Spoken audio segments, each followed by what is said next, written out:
ज्या गतीनं सरकार सध्या सत्ताधारी लोक सगळ्यांना गिळण्याचा प्रयत्न करतायत, ज्या दिवशी त्यांचं पोट फुगेल त्यावेळेस ते फुटल्याशिवाय सुद्धा राहणार नाही.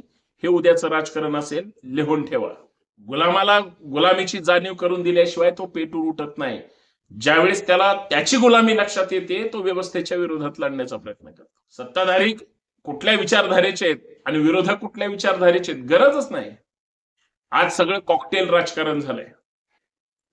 राजकारणाचा दर्जा इतका खालच्या थराला गेला. तुम्ही सत्तेत बसले म्हणजे लोकांनी तुम्हाला निवडून दिलंय काम करण्यासाठी, स्वतःची घरं भरण्यासाठी नाही. म्हणजे सत्ता कुणाच्या जीवावर तुम्हाला मिळते? जनतेची सेवा करण्यासाठी. तुम्ही जर जनतेला ग्रहित धरणार असाल तर ती लोकशाहीची हत्या आहे. प्रश्न विचारणारे जर देशद्रोही असतील तर मग गप्प बसणारे सुद्धा गुलाम असतात. हे तुम्हाला प्रश्न विचारले तर तुम्हाला जर मिरच्या झोमत असतील तर हे दुर्दैव आहे. मग काय गुलामासारखी फौज निर्माण करून तुमच्या पुढे फक्त मुंड्या हलवत राहायचं का? सत्ता समीकरण आज असतात उद्या नसतात. सत्तेचा माज हा क्षणिक असतो, हे लक्षात घेतलं पाहिजे. ज्यांनी विचार गुंडाळून ठेवले, ज्यांनी आचार संपवले, ज्यांनी विचारांची पावलं पावले हत्या केली, ज्यांनी गद्दारीला स्वीकारलं, ज्यांनी बंडखोरीला आत्मसात केलं आणि ज्यांनी स्वाभिमानाची राखरांगोळी केली, ते काही क्षण सत्तेची चव घेऊ शकतील, कायमस्वरूपी नाही. कायम राजकारणाची सूत्र, समाजकारणाची नीती आणि लोकांच्या भावना इतक्या बदलल्या की सध्या काय चाललंय, कुठं काय घडतंय हे समजण्या पलीकडचं झालं. आणि सध्या राजकारणामध्ये ज्या गोष्टी घडतायत त्या सुद्धा फार विचित्र, किंवा आम्ही ज्या जनतेसाठी काम करतोय, जी सत्ता आम्ही मिळवतोय, हे म्हणजे परमोच्च बिंदू आहे. या आविर्भावात सुद्धा बऱ्याच गोष्टी घडून चालल्या. म्हणजे सत्ता ही खरं तर जनतेची सेवा करण्यासाठी असते. सत्ता ही लोकांच्या हितासाठी वापरण्यासाठी असते. परंतु सध्या सत्ता ही आपली मर्जी चालवण्यासाठीच वापरली गेली जाते.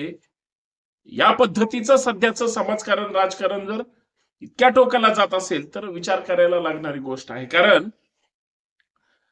जनतेच्या मनावर सत्तेत बसून तुम्ही राज्यकारभार करता, पण ज्यावेळेस जनतेच्या महत्वाची कामं असतात किंवा जनतेला गृहीत धरायचं असतं त्यावेळेस तुम्ही त्यांना डावलता. म्हणजे सत्ता कुणाच्या जीवावर तुम्हाला मिळते? जनतेची सेवा करण्यासाठी. तुम्ही जर जनतेला गृहीत धरणार असाल तर ती लोकशाहीची हत्या आहे. एवढं कळायला तुम्ही अज्ञानी आहात. आज मार्ग कुठला अवलंबला पाहिजे, कुठल्या गोष्टी, निष्ठेला तर काही किंमत राहिलेलीच नाही. सत्ता म्हणजे एक असं आयुध झालंय की ज्याच्यामुळं काहीच होऊ शकत नाही. पक्षांतर करणारे, पक्ष फोडणारे, अहो तिकिटासाठी नेत्याच्या पुढे लाचारी करणारे ज्यावेळेस सत्तेची भूक त्यांची भागते त्यावेळेस मात्र त्याच पक्षाला सोडून जाताना त्या नेत्याला विचारू सुद्धा देत नाही. याच्यापेक्षा दुसरी वाईट गोष्ट ती काय, हे या माध्यमातून समजून घेतलं पाहिजे. मग सत्ताधीश कोण आहे, यांना राग कशाचा येतो? बघा, सत्ताधाऱ्यांनाच प्रश्न विचारले जातात.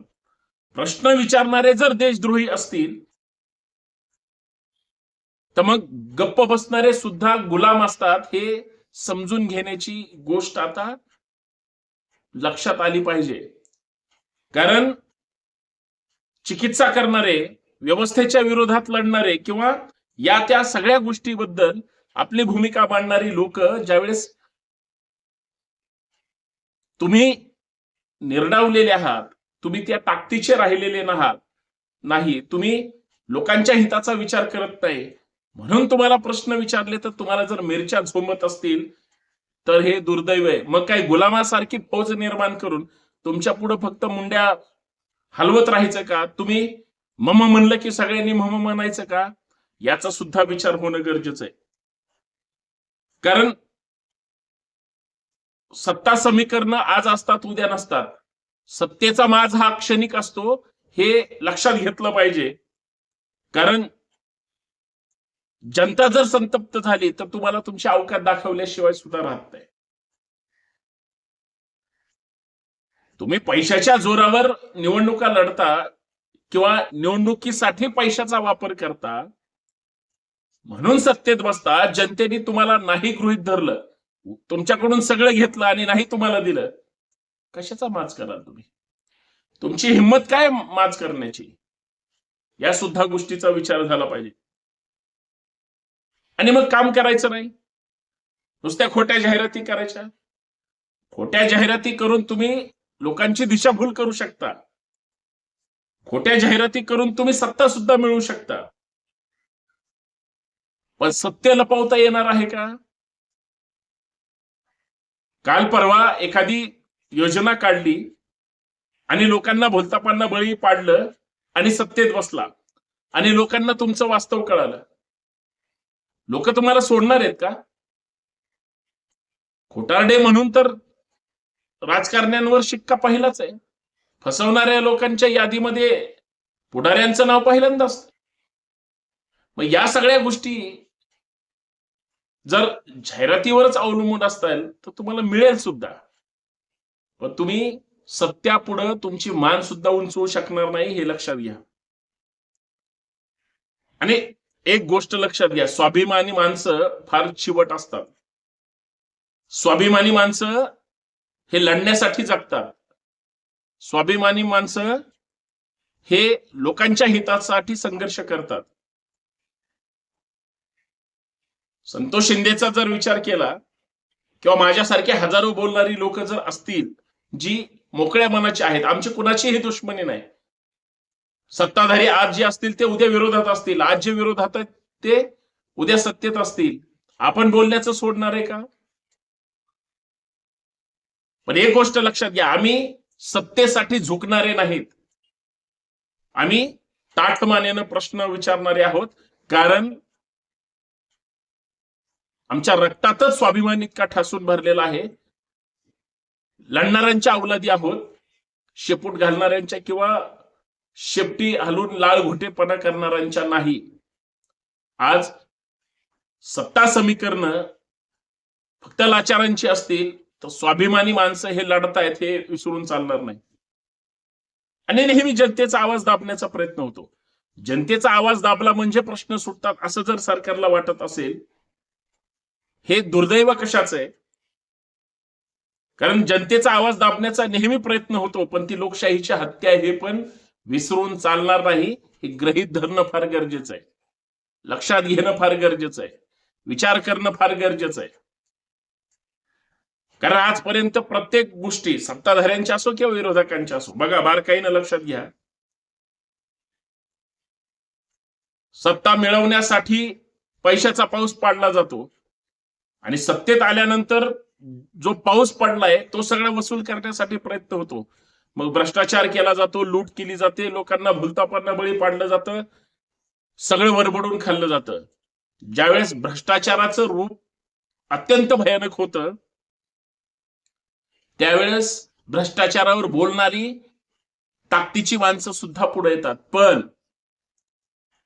भ्रष्टाचारावर गप्प बसणं म्हणजे त्या सत्तेसाठी भ्रष्टाचाराला मुखसंमती दिल्यासारखं आहे. आणि ती निष्ठा नाहीये, ती तुमची लाचारी आहे.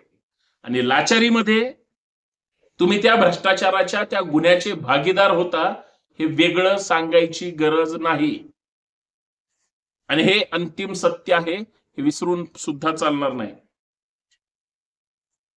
कारण ज्या वेळेस भ्रष्टाचार बोकाळतो त्यावेळेस सत्तेचा प्रचंड मोठा दुरुपयोग होतो. आणि ज्या वेळेस सत्तेचा दुरुपयोग होतो त्यावेळेस पाप करण्याचं प्रमाण वाढतं. आणि या गोष्टी विसरून चालणार नाहीत. कारण सत्ताधाऱ्यांना ज्यावेळेस प्रश्न विचारला जातो त्यावेळेस त्यांच्या भावना दुखावतात. त्यांना असंही वाटतं, त्यांना राग येतो. माझं प्रामाणिक मत आहे, जर सत्ताधाऱ्यांना प्रश्न विचारण्याचा त्रास होत असेल तर त्यांनी सत्तेत राहू नये, सत्ता सोडून द्यावी. आणि सत्तेत राहायचं असेल तर सर्वसामान्य जनता, एक भारतीय नागरिक म्हणून तुम्हाला प्रश्न विचारणार, त्याची उत्तरं तुम्हाला द्यावी लागतील. त्याचं कारण असं आहे तुम्ही सत्ताधीश आहात, सत्ताधारी आहात किंवा सरकार आहात, तुम्ही या लोकशाहीचे मालक नाहीत, लक्षात ठेवा. नेता हा लोकशाहीचा मालक नाही, तो जनतेचा चाकर आहे, सेवक आहे. तुम्ही सत्तेत बसले म्हणजे लोकांनी तुम्हाला निवडून दिलंय काम करण्यासाठी, स्वतःची घरं भरण्यासाठी नाही. शेवटी एवढंच सांगतो, गुलामाला गुलामीची जाणीव करून दिल्याशिवाय तो पेटून उठत नाही. ज्यावेळेस त्याला त्याची गुलामी लक्षात येते, तो व्यवस्थेच्या विरोधात लढण्याचा प्रयत्न करतो. आज गुलामासारखं जगणाऱ्यांची गरज नाही, तर आज निष्ठावंतांसारखं, प्रामाणिक लोकांसारखं, जबाबदार भारतीय नागरिकांसारखं लढण्याची, प्रश्न विचारण्याची, वेळ प्रसंगी कुठलीही लढाई लढण्याची आणि जिंकण्याची गरज असणाऱ्या कार्यकर्त्यांची उद्याच्या भारताला गरज आहे, आजच्या लोकशाहीला गरज आहे. राजकारण कोण करतंय याच्याबद्दल माझं काहीच देणं घेणं नाही. सत्ताधारी कुठल्या विचारधारेचे आहेत आणि विरोधक कुठल्या विचारधारेचे आहेत, गरजच नाही. आज सगळं कॉकटेल राजकारण झालंय. राजकारणाचा दर्जा इतका खालच्या थराला गेला, प्रत्येक व्यक्तीला, प्रत्येकाला काहीतरी लालूच दिली जाते, चॉकलेट दिलं जातंय, भोलतापांना बळी पाडलं जातंय, धमकावलं जातंय किंवा भीती दाखवली जाते आणि मग ते सगळे त्या कळपात पडतायत. किंवा सध्याच्या राजकारणामध्ये प्रत्येकाला एक अट्रॅक्शन, म्हणजे यांच्याशिवाय आता कुणीच नाही, ते सगळे स्वार्थी कळपात उड्या मारतायत. राजकारण कुठलंही असू द्या, ज्या स्पीडनं सध्याची सत्ता म्हणजे एक्सप्रेस गतीनं पुढे जाते, त्याच क्षमतेनं ती रिटर्न वापस फिरणार आहे, हेही लक्षात ठेवा. ज्या गतीनं सरकार सध्या, सत्ताधारी लोक सगळ्यांना गिळण्याचा प्रयत्न करतायत, ज्या दिवशी त्यांचं पोट फुगेल त्यावेळेस ते फुटल्याशिवाय सुद्धा राहणार नाही. हे उद्याचं राजकारण असेल, लिहून ठेवा. पण ते ज्याला कळणार आहे त्याला समजणार आहे. ज्याने विचार गुंडाळून ठेवले, ज्याने आचार संपवले, ज्यांनी विचारांची पावलं पावले हत्या केली, ज्यांनी गद्दारीला स्वीकारलं, ज्यांनी बंडखोरीला आत्मसात केलं आणि ज्यांनी स्वाभिमानाची राखरांगोळी केली, ते काही क्षण सत्तेची चव घेऊ शकतील, कायमस्वरूपी नाही. कायमस्वरूपी त्यांना म्हणजे परत अवकातीवर यावं लागेल, त्यावेळेस त्यांची संधी निघून गेलेली असेल, हे लक्षात ठेवा. बाकी जनता सुज्ञ, लोक सुज्ञ आहेत. लोकांना काय चाललंय हेही कळत नाही आणि लोक सध्या काय अपेक्षित करतायत हेही समजायला तयार नाही. सध्या सगळी खिचडी झाली, समाजकारणाची, राजकारणाची आणि विचारांची सुद्धा. आपण मात्र आपल्या विचारांवर ठाम राहू. जय भीम, जय शिवराय.